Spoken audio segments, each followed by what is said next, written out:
Bismillahirrahmanirrahim. Assalamualaikum warahmatullahi wabarakatuh. Alhamdulillahilladzi hadana li hada wa ma kunna linahtadiya laula an hadanallah. Asyhadu an la ilaha illallah wahdahu la syarikalah wa asyhadu anna Muhammadan abduhu wa rasuluh. Allahumma shalli wa sallim wa barik ala khairi khalqihi Muhammad bin Abdillah wa ala alihi wa ashabihi wa mawalah amma ba'du. Bapak-bapak, ibu-ibu, saudara sekalian, alhamdulillah Allah masih memberikan kesempatan kepada kita sampai pada bulan Ramadan ini, dan alhamdulillah kita bisa melaksanakan ibadah puasa. Mudah-mudahan ibadah puasa diterima oleh Allah Subhanahu wa taala. Bapak Ibu hadirin sekalian,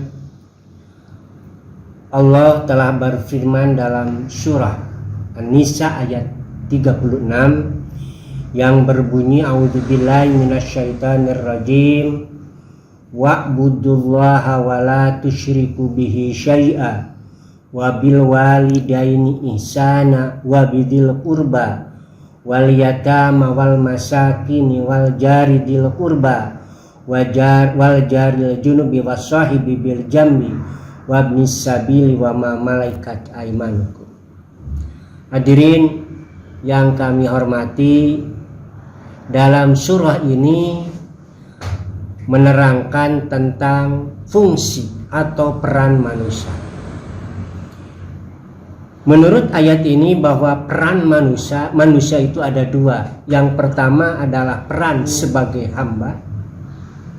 Yang kedua, peran sebagai khalifah.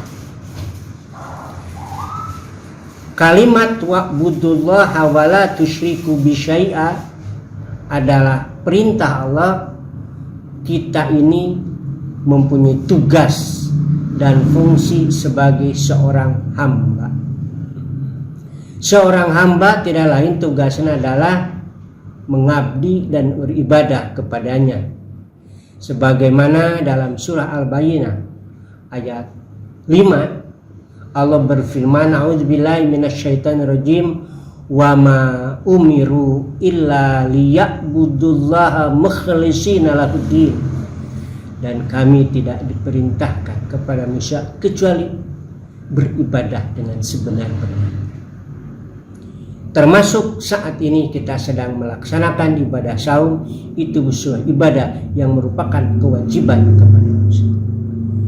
Ketika seseorang melaksanakan ibadah, itu tidak semuanya respect, tapi berbeda satu sama lain. Yang pertama, ada orang yang menganggap bahwa ibadah seperti puasa dan ibadah yang lain adalah sebuah beban.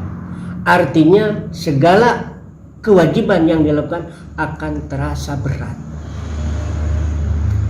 Yang kedua, ada yang merasa bahwa ibadah adalah kewajiban. Walaupun seberat apapun, dia akan memaksakan diri untuk melaksanakan. Dan yang lebih hebat adalah yang merasa melakukan ibadah adalah sebuah kenikmatan. Inilah orang derajat yang paling tinggi keimanannya. Peran manusia yang kedua adalah sebagai khalifah.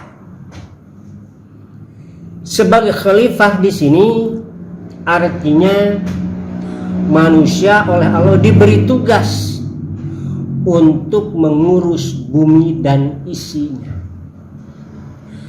Ketika Allah akan mengangkat manusia sebagai khalifah, dan Allah mengatakan kepada malaikat, sebagaimana dalam surah Al-Baqarah ayat 30, wa idh qala rabbuka lil malaikati inni ja'ilun fil ardi khalifah. Ya. Dan ketika Tuhanmu berkata kepada malaikat, aku akan menjadikan manusia menjadi khalifah di muka ini. Para malaikat protes dan berkata, memohon kepada Allah, qalu ataj'alu fiha may yufsidu fiha wa yasfikud dima wa nahnu nusabbihu bihamdika wa nuqaddis lak. Ya Allah, kenapa engkau menjadikan manusia sebagai khalifah di bumi, padahal manusia itu yang suka menimbulkan pertumbuhan darah, yang selalu membuat kerusakan, sedangkan kami sebagai malaikat yang selalu bertasbih dan memuji kepadamu dan mensucikanmu. Itu sebagai bentuk protes, karena malaikat tidak setuju manusia dijadikan khalifah. Akhirnya Allah berfirman lagi, qala inni a'lamu ma la ta'lamun, sesungguhnya akulah yang mengetahui apa yang kamu tidak ketahui. Allah di sini menjadikan manusia sebagai khalifah yang mengatur hubungan baik sesama manusia. Nah, tentu seseorang menjadi khalifah hal yang tidak mudah, sebab tidak semua manusia mampu berperan sebagai khalifah.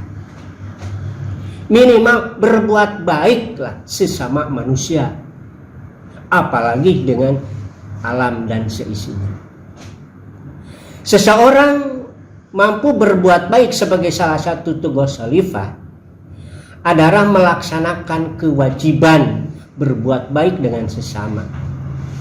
Dan ini bisa dikatakan berperan sebagai khalifah apabila dia melakukan perbuatan harus memenuhi 3 kriteria atau 3 rukun lah. Satu adalah mabda, yang kedua kaifiyah, yang ketiga adalah goyah. Mabda adalah start, motivasi melakukan perbuatan baik itu dasarnya, motivasinya apa? Seseorang misalkan sama-sama memberi, sama-sama melakukan perbuatan baik, memberi sesuatu kepada orang lain, tapi motivasinya beda, maka yang satu menjadi nilai ibadah, yang satu tidak. Salah satu contoh, kita memberi uang misalkan 100.000 kepada istri, itu menjadi pahala. Kenapa? Karena itu merupakan nafkah. Yang kedua, kita misalkan memberi uang 100.000 kepada wanita idaman lain misalkan, sama 100.000, itu tidak menjadi pahala, padahal sama-sama memberi. Kenapa itu? Salah mabdanya, niatnya bukan niat ibadah, tapi niat menyeleweng.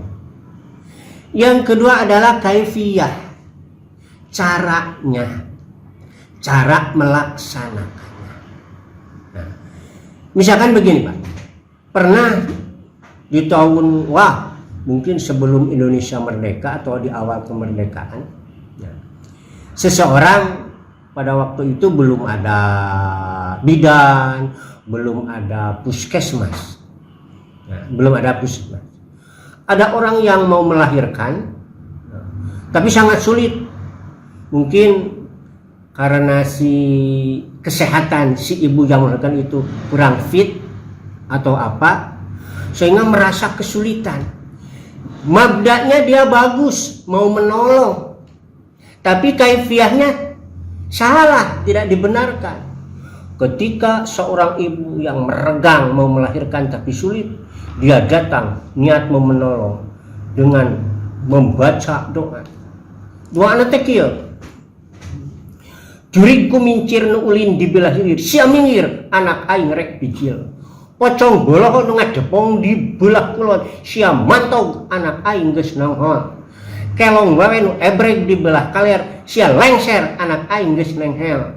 Tuyul genu nu parentu dibelah kidul, sia mundur anak aing rek muncul. Nah, niatnya sih bagus, mau menolong, tapi kaifiyahnya doa apa itu? Maka datanglah salah satu santri mungkin dari alumni Ikada. Ketika seseorang yang mau melahirkan tapi sulit, dirinya berdoa kepada Allah, Hana waladat Maryam wa Maryam waladat Isa, ikhraj ayyuhal maulud biqadratihil ma'bud. Doanya diijabah oleh Allah. Si wanita yang merasa kesulitan melahirkan akhirnya dengan mudah melahirkan. Kenapa? Kaifiyah yang ia jalankan sesuai dengan syariat. Yang ketiga adalah goyah. Goyah adalah tujuan. Tujuan sebagai finish dari sebuah amal perbuatan itu sangat penting. Kenapa? Karena akan menjadi sebuah amal apabila goyahnya betul. Salah satu contoh, seseorang ingin terbeli sawah atau mobil. Dia rajin sholat duha, ya sholat duha, karena duha merupakan faedahnya ada di bukan rezeki. Tiap pagi dia duha, tiap malam dia tahajud dan meminta doanya dikabulkan. Ingin terbeli kebun atau sawah yang dekat dengan miliknya, dia berdoa. Tapi ketika itu sudah terpenuhi, misalkan yang dicita-citakan kebunnya sudah terbeli atau sawahnya atau mobilnya sudah terbeli, dia berhenti tahajudnya, berhenti duhanya, karena duha yang ia kerjakan, tahajud yang ia kerjakan, goyahnya bukan kepada Allah tapi kepada dunia. Jadi sekali lagi, apabila amal ingin diterima oleh Allah, rukunnya ada 3. Satu adalah mabda, start amal dilakukan. Yang kedua kaifiyah, tata cara melaksanakan atau yang benar. Yang ketiga adalah goyah, tujuannya mardatillah. Hadiri saudara-saudara yang kami hormati, demikian yang kami sampaikan. Dadah lala, dadah dici, dadah po. Wassalamualaikum warahmatullahi wabarakatuh.